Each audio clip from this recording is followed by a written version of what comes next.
I'm Ginger Annis, Alexander County Veteran Service Officer, and I'm joined today by Kenneth Brown, who is a veteran of the Vietnam War. Kenneth, would you like to tell us a little bit about yourself, where you were born, where you were raised? Okay, I was born in Alexander County, and I've lived here all my life except for 2 years I was in service. I was inducted into the Army in October 1966. You want to tell me where I took my basic training? But before you do that, were you drafted or did you volunteer? I was drafted, yes. Okay, okay. And prior to joining the military, what was your occupation?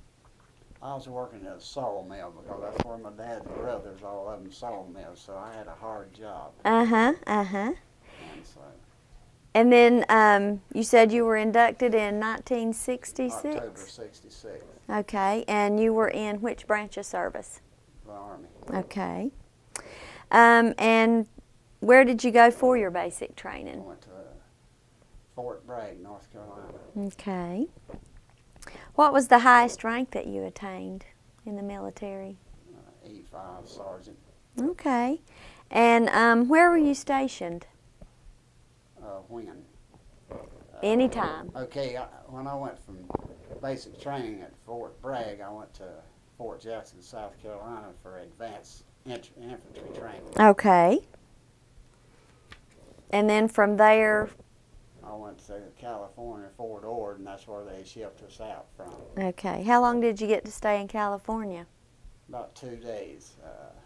They'd call us all out, probably 1,000 of us out there, and they'd call out so many names each day, so I was there 2 or 3 days. Okay. Did you get to see any sights while you were there? Well, not a whole lot because, you know, I was in San Francisco, but Fort Ord was 5 miles across the bay. That's where the Army base is at. Okay. Did you make any friends while you were in the service? Oh, yes. Have you stayed in touch with them over the years? Not really. I've talked to one guy that was my assistant gunner Mm-hmm. in Vietnam. Okay. What about superior officers? Do you remember any of them? And if you do, why? Well, I remember the captains, and you know, and usually the first lieutenant, they only spent 6 months out, and you know, in the field. And I can't remember their names. Well, the guys I was with, I cannot remember their names. You know, because it's rotating, you know. Right. Some getting killed, more coming in. So basically, when my time was up, I already knew anyone. Just from the turnover. Right, they'd rotate it, you know, back to the States, and new guys coming in. You know, when one left out, one was coming in, take his place. Wow.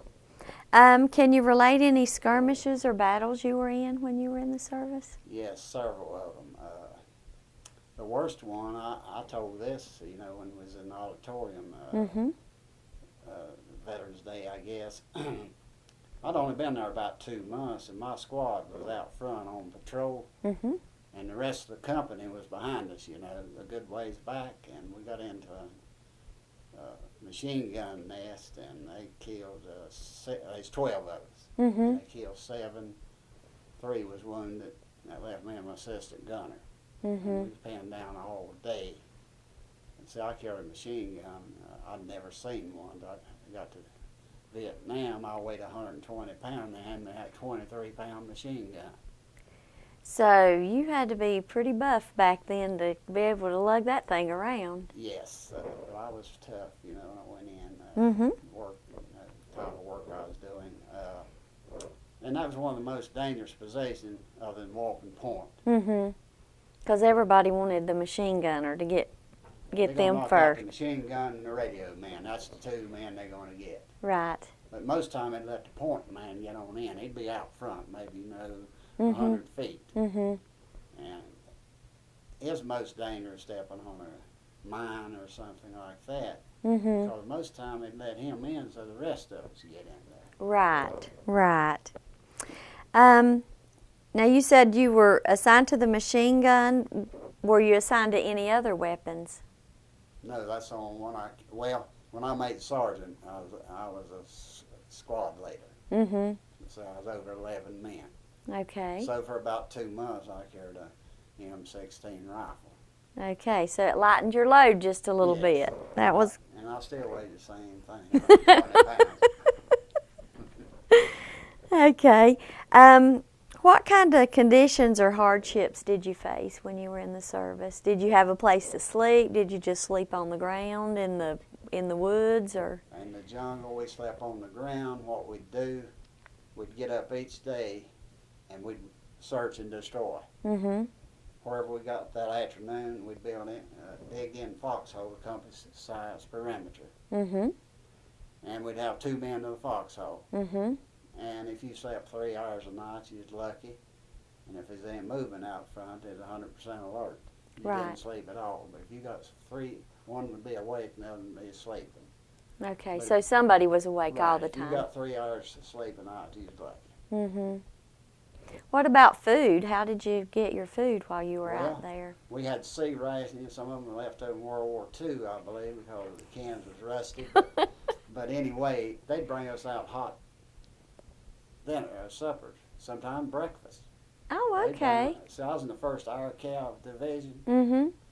and the choppers, you know, as usually they bring her hot meals out there. I mean, it's just like eating back in the mess hall, Mm-hmm. and that was a treat. I bet it was. Can you tell us about any hairy situations or close calls besides the one you've already shared? Oh, I've had plenty. The guy in front of me, NVA soldier, came up out of a hole, you know, and shot him. And so I shot him, you know, killed the enemy after that. Right. But that was real close. And when we was in that ambush,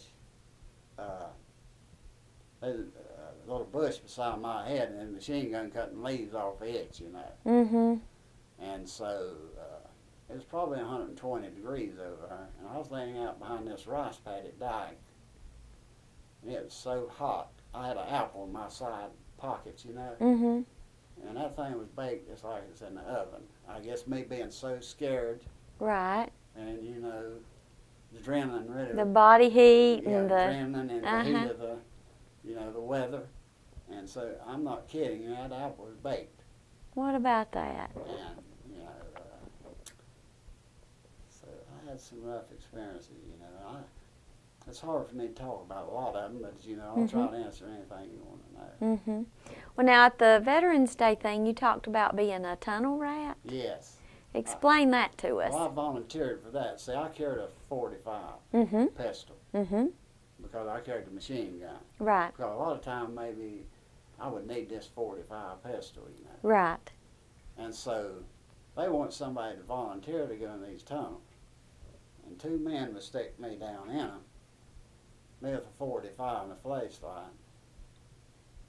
I guess I was done. But you know, I think when you're young, you don't realize the danger, you know. Right. You know. Bulletproof and invisible. And like when I found out I was going to Vietnam, I was looking forward to it. Mm-hmm. I mean, I don't know. I didn't know what to expect, you know. But Right. I think I was excited. Mm-hmm. I mean, they trained us to fight, and you'd be amazed what 20-year-old soldiers, how well they would fight. Mm-hmm. You know, it's amazing. Very good. You know? How big were these tunnels? I mean, were they big enough for more than one person, or? No, they were very small. None of the Vietnamese as big as I were. Right. I mean, they were tiny people, Mm-hmm. you know. And I went in some, and I'd have to back out, you know, because there's too many of them. Mm-hmm. But they said later on that everywhere we walked, they had tunnels underground. Mm-hmm. You know. So they were dug in. Yes, and what they do, they pop up out one of these holes and kill 5 or 6 of us, and you know, get a shot, you know. Right. Right. Like gophers. Mm-hmm, right.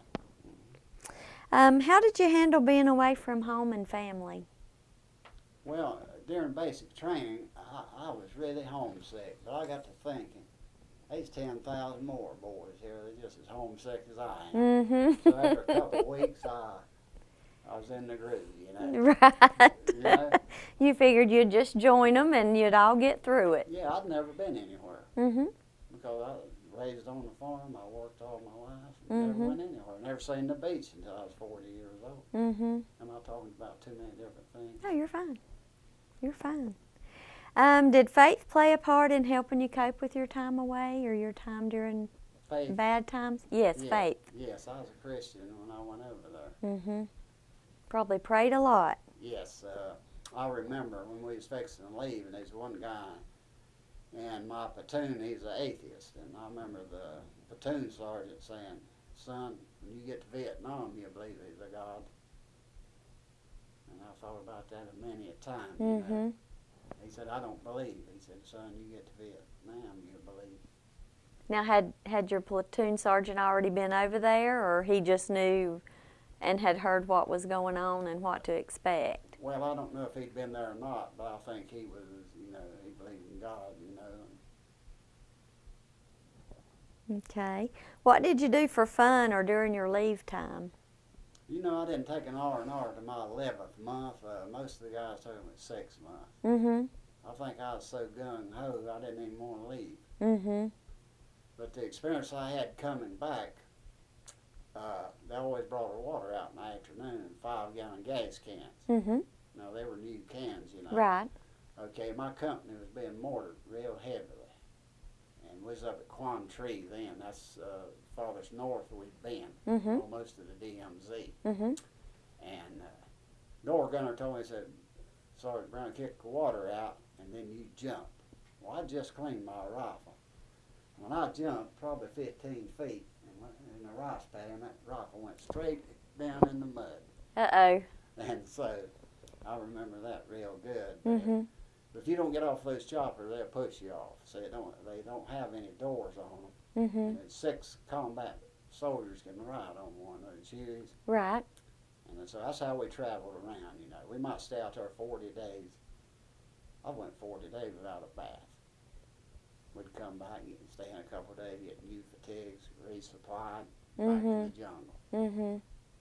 So if you came in from the jungle after being out there for so long, got cleaned up, rested a little bit, that kind of stuff, did it make it that much harder to go back out there, or did it make you more ready to go back out there? Well, having that good bath and everything made you feel so good. And so, well as I remember, I didn't dread at all going back. Okay. So I don't know what's wrong with me. You were probably normal for that time. Yes, you know, you think you're indestructible. Right. You think, you know, hey, I've got a long time to live, and, you know. But I knew danger. I was in danger every day of my life over there, in harm's way. Right, right. Did you receive any awards or medals or commendations for your time in service? Yes, I got about 5 medals, I think. I got a Bronze Star with V, Valor. Okay, I got a Vietnamese service medal. I got an Iron Medal, made 250 combat assaults. Wow. And a good conduct. So I think that's it. And do you have any photos or mementos, or did you keep any parts of your uniform or anything like that? I've got my whole dress uniform. Do you? Mother, and yes, and I cannot wear it now. You can't? No.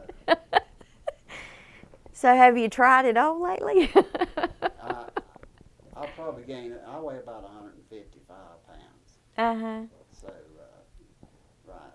But it's got all, you know, it's fixed real nice, you know. So it's fixed up just like it would be if you were putting it on to go to a function. Yes, it's got everything on it, you know. Very good. And did you take a lot of pictures when you were over there? Did you have a chance to do that? Mostly of myself. I had guys take some to send to Mother. You know. Okay. What's been your occupation since you left the service? I've been building houses 43 years and farming. Very good. Now, you say farming. Do you have livestock, or do you, you know? I've got a lot of beef cattle. Okay. Were any of your family members or your ancestors in the service? Yes, my dad's in the Marine Corps, World War II. Okay. And my uncle on mother's side, he was in the Navy. Okay.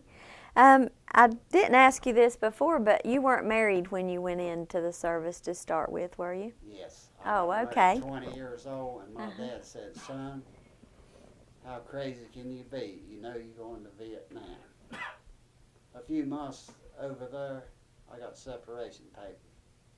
While you were in Vietnam? Yes. Oh, mercy. And I went to the first sergeant. He was a black man. He'd been in there 19 years. And I said, "What should I do, Sergeant?" He said, "Sign those papers." So I put Kenneth Larry Brown on it and sent them back home. And it didn't bother me. I said, "I can't let this bother me too much.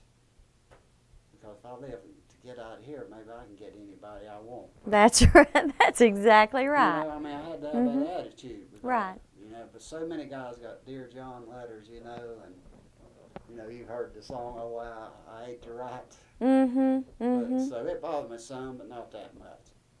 Well, you were probably preoccupied, and that was kind of in the yeah, way back in your about mind. living. Right, exactly. Right. One of the guys asked me, said, "Kenneth, what do you want for Christmas?" I said, "Give me one more day." Because we had 2,000, Christmas Eve, we had 2,000 NVA soldiers surrounded on this mountain. 3 days we didn't have anything to eat. But the choppers would bring ammo out and we'd crawl back to get it. But for 3 days we went without food. People talk about being hungry. I said, you know, didn't even think about food. And that's like taking a bath. You know, we went all over the day. How'd you stand yourself? I said, you get used to it after a while, you know. You used to do what you have to do for each day. To survive, yes. There you go.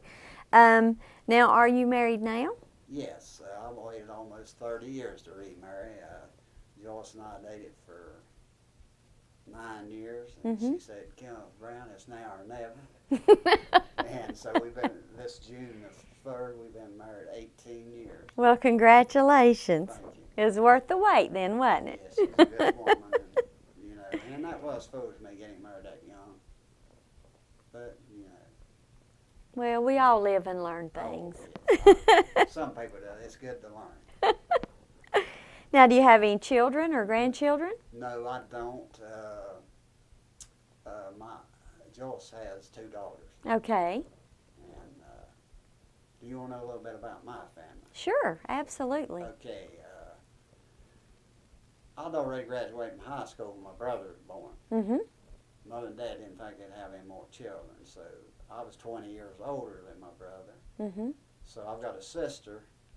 I'm 67 and she's 43. And so, but my brother killed himself at 37, and I'm the one that found him. I kind of put Vietnam in the back of my mind, but when I found my brother, it took all the serotonin out of my brain, and I about to go crazy. Because we worked together building houses for 20 years. Right.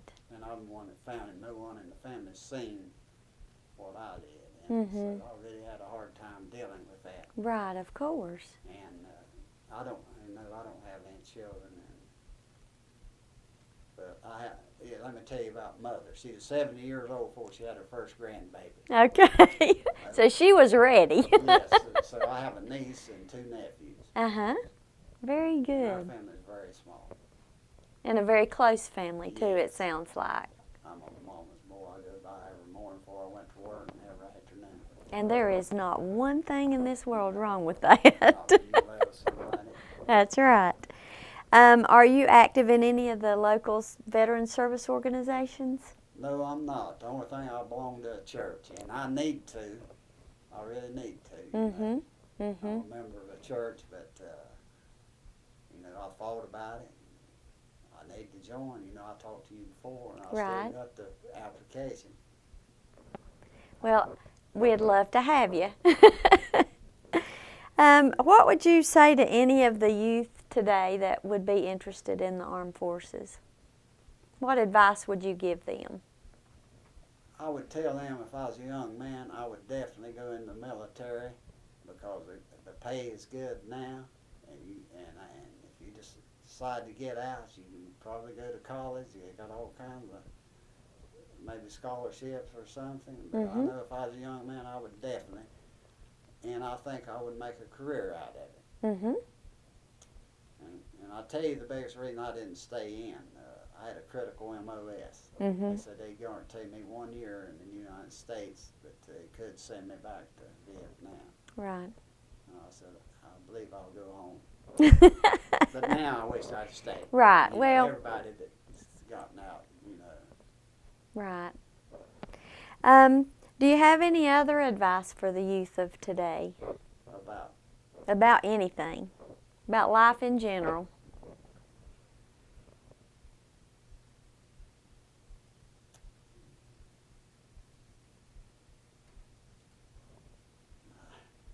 Oh, and my mind went blank. Okay. I think they should listen to their parents more and you know, and go to church, and be brought up in a Christian atmosphere, and stay away from drugs Mm-hmm. and alcohol, because I'm an alcoholic. I've been, you know, when I came out of service, that's one reason I got out, because they would have busted me. I would drink every day. Mm-hmm. But anyway, I went to Black Mountain. I'd been drunk for 11 days, and I stayed 28 days. I was 29 years old. That was 1975. So I've been sober 38 years this August. Well, congratulations. Thank you. Should I be talking about things like Yeah, that? you can talk about anything you want to. Yeah, but I thought really, we're on military.